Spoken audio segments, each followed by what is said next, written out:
About 20 years ago, or maybe more than that, I tried to do a vegetable garden in my backyard and it didn't work. So I got on the wait list to join this community garden. Finally got through and got a plot and been here ever since.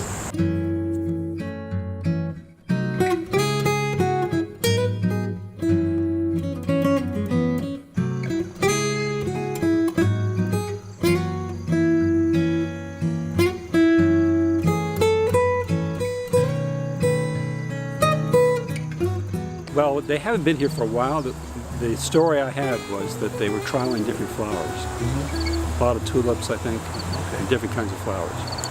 And they had a farm. In fact, part of the deal was the caretaker's house, this house here, was the caretaker for this plot.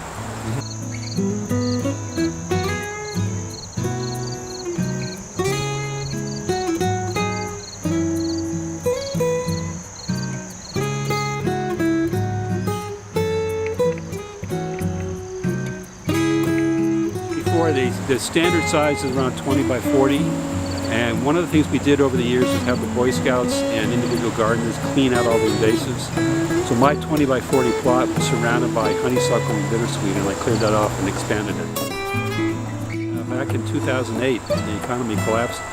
Our long waiting list of around 20 exploded to over 60, and it's now gone down to 5, and then just recently went back up to 8. Not only did more people want to garden, but fewer people were giving up their plots, so turnover drastically went down from about 10 a year to 1 a year. So the waiting list was kind of intimidating. With 60 people and turnover 1 a year, it was going to take a long time. But things have gotten better. Turnover has increased, and with the addition of this additional land we took over from the college that was reserved for college faculty and staff, we really made a dent in that wait list.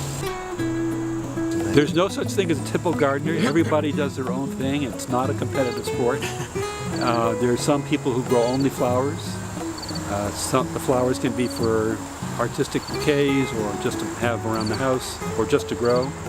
Some people only do tomatoes and nothing else, and I do a mix of a lot of different things. So there's no cookie cutter here. Well, we actually have a wonderful program. We donate excess, because when things come in, they come in waves, so you have more tomatoes than you could possibly eat. We've been doing for 7 years now a food pantry donation program. We give extra produce to the food pantry. In fact, you just missed the pickup. It was only about an hour ago.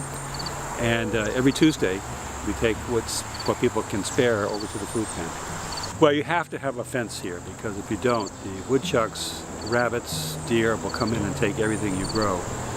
Even a fence won't stop the squirrels and chipmunks and mice. So you have to be willing to share if you're going to get anything out of here.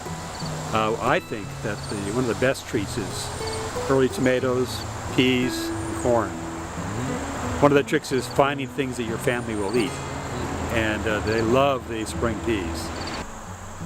I love to grow flowers because you need to have flowers to go along with all the vegetables. That's one of my standard things to do. A whole section of the garden is devoted to flowers. And many of the flowers actually act as deterrents for bugs as well, so they can help you garden as well. Number one, if you grow it yourself, it's going to taste better by default. And then when you give it to other people, they'll tell you, yes, it does taste different. And I think it's true. They have a different taste for different varieties. You can grow varieties here that you don't normally find in the supermarket. There are probably 600 different varieties of potatoes. And in the U.S. you maybe get 40 or 50. But in the stores you get maybe a dozen or so. Yeah. So you get a lot more variety. Yeah, that's one of my new experiments. That's an amaranth. Okay. The trick was to take the seeds and make popcorn with it. It totally didn't work. So I tried a new variety. You can see over here that golden one. That's a golden amaranth, which apparently is a better popper.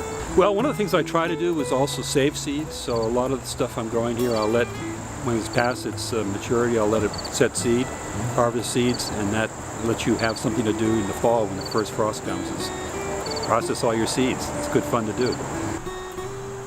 We're really lucky that the town of Wellesley has 2 community gardens, one here and one across town at Brookside.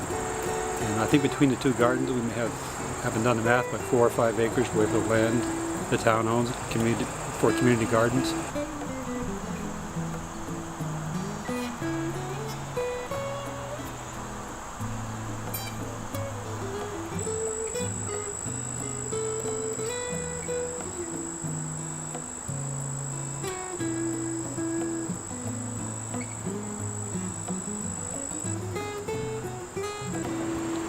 Well, as I said, we shouldn't do the math about the amount of labor that goes into doing it, so the seeds and labor and tools. But as I said before, it's cheaper than getting a psychiatrist.